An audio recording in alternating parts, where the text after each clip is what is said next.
वळ्यात पुढच्या बातमीकडे आजपासून पुन्हा मनोज जरांगे आमरण उपोषणाला बसणार आहेत। सलग 7व्यांदा मराठा आरक्षणासाठी जरांगे उपोषणाला बसणार आहेत। जालन्याच्या अंतरवाली सराटीमध्ये उपोषण करण्यात येईल। राज्य सरकार विरोधात पुन्हा एकदा जरांगे पाटील आक्रमक झाल्याचं आता पाहायला मिळतंय। दरम्यान त्यांनी पुढील आंदोलनाची दिशा अजून स्पष्ट केलेली नाही।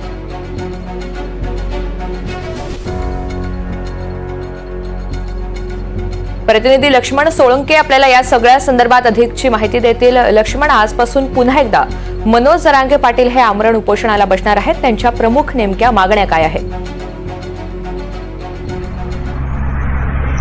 ऋतुजा, आपण बघू शकतो की लोकसभा आणि विधानसभा निवडणुकीच्या पार्श्वभूमीवर जे मनोज जरांगे पाटील यांनी जे आमरण उपोषण स्थगित केलेलं होतं, ते आमरण उपोषण आता मनोज जरांगे पाटील आजपासून 7व्यांदा आपल्या आमरण उपोषणाला सुरुवात करणार आहे। आपण बघू शकतो की प्रामुख्यानं जे मनोज जरांगे पाटील यांच्या ज्या मागण्या आहे की सरकारनं जे आश्वासन दिलं होतं ते आश्वासनाची पूर्तता सरकारने करावी। सगळ्या सोयऱ्याचा जो अध्यादेश काढलेला होता त्याचं कायद्यात रूपांतर करून त्याची अंमलबजावणी करावी। त्याचबरोबर आंतरवाली सराटी या ठिकाणी जे लाठी हल्ला झाला होता त्या दरम्यान मराठा आंदोलकावर जे गुन्हे दाखल झाले होते, त्याचबरोबर राज्यभरात जे गुन्हे दाखल झाले होते ते गुन्हे मागे घेण्यात यावे। त्याचबरोबर मराठा समाजाला ओबीसी वर्गातून प्रवर्गातूनच आरक्षण द्यावं या मागणीसाठी मनोज जरांगे पाटील आजपासून आमरण उपोषण करताय। याच आमरण उपोषण दरम्यान मनोज जरांगे पाटील यांनी काल जी पत्रकार परिषद घेतली त्या पत्रकार परिषदेच्या माध्यमातून त्यांनी हे पण स्पष्ट केलेले आहे की बीड येथील जे संतोष देशमुख हत्या प्रकरणातील आरोपी आहे, त्याचबरोबर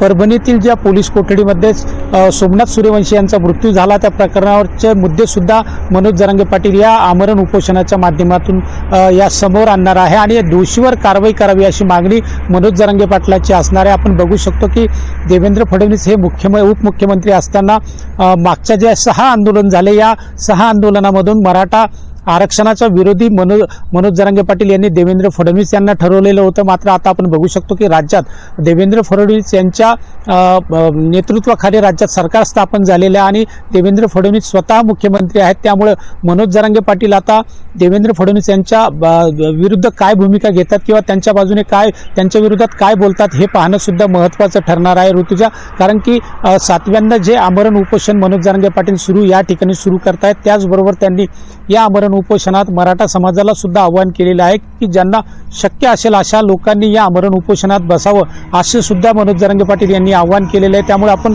बघू शकतो की 10 वाजता या आमरण उपोषणाला सुरुवात झालेली होणार आहे आणि मनोज जरांगे पाटील यांच्यासह राज्यातील किती मराठा आंदोलक या उपोषणात सहभाग घेतात हे पाहणं महत्त्वाचं ठरणार आहे ऋतुजा। निश्चित, आणि त्यामुळे आपण पाहतोय जरांगे पाटलांनी या उपोषणाच्या मार्फत पुन्हा एकदा सरकारला थेट इशारा दिलेला आहे। धन्यवाद सविस्तर माहितीसाठी।